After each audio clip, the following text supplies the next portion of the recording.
اسرائیل کے وزیر اعظم بنجامن نیتنیاہو نے غزہ جنگ بندی کی حامی بھر دی ہے۔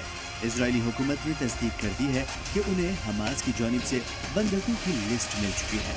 ذرائع کے مطابق اب انہوں نے اسرائیلی فوج کو غزہ پر حملہ کرنے سے منع کر دیا ہے۔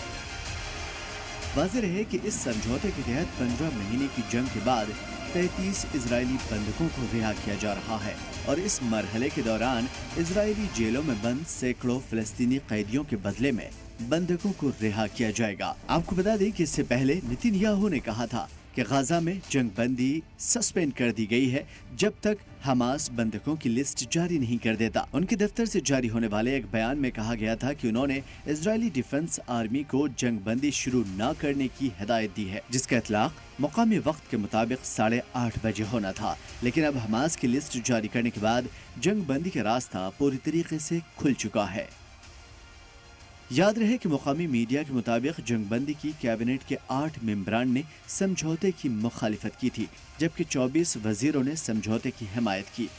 مخالفین نے کہا کہ یہ سمجھوتا حماس کے سامنے خود سپردگی کے مترادف ہے۔ غور طلب رہے کہ قطر کی وزارت خارجہ نے بتایا تھا کہ یہ سمجھوتا مقامی وقت کے مطابق آج اتوار کو 8:30 بجے نافذ ہونی تھی۔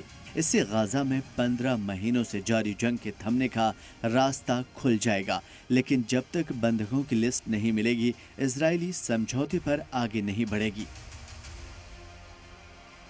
وہیں دوسری طرف 737 فلسطینی قیدیوں کی لسٹ نشر ہو چکی ہے۔ اسرائیلی وزارت انصاف نے 737 فلسطینی قیدیوں کی لسٹ جاری کی ہے جنہیں غزہ میں حماس کے ساتھ جنگ کو روکنے والے سمجھوتے کے تحت رہا کیا جانا ہے۔ اس بیچ غزہ میں سمجھوتے پر سہمتی بننے کے بعد سے اسرائیلی جنگی طیاروں نے حملے جاری رکھے ہوئے تھے۔ شنیوار کو اس چھیتر پر اسرائیل نے بمباری کی۔ غزہ میں ہوائی حملے میں 5 لوگ اور مارے گئے۔ فلسطینی سول ایمرجنسی سروس نے بتایا تھا کہ بدھ کو جنگ بندی سمجھوتے کے اعلان کے بعد سے اسرائیلی بمباری میں 123 فلسطینی مارے گئے۔ بتا دیں کہ 7 اکتوبر 2023 کو حماس نے اسرائیل میں بڑے پیمانے پر حملہ کیا تھا، جس میں قریب 1200 لوگ مارے گئے تھے، 250 سے زیادہ کو بندک بنا لیا گیا تھا، اور اس کے بعد سے اسرائیل کی اور سے غزہ میں چلائے گئے فوجی مہم میں اب تک 46,899 لوگ مارے گئے۔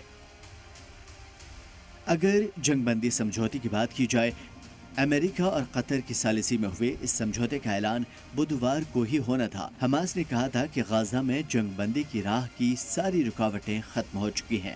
حماس اس سمجھوتے کو پہلے ہی منظور کر چکا تھا۔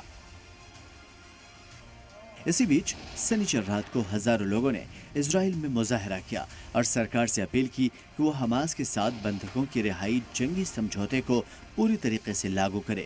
یہ سمجھوتا شروع ہونے سے کچھ گھنٹے پہلے ہوا تھا اور اسی وقت سینکڑوں لوگ حماس کے ساتھ کیے گئے سمجھوتے کی مذمت بھی کرنے کے لیے جمع ہوئے تھے۔ انہوں نے چیتاونی دی کہ یہ اسرائیل کی سیکیورٹی کے لیے خطرہ ہے اور 15 مہینے سے زیادہ وقت تک چلی جنگ کے بعد اسرائیل کو خود سپردگی کرنے جیسا ہوگا۔ بیورو رپورٹ، سلام ٹی وی۔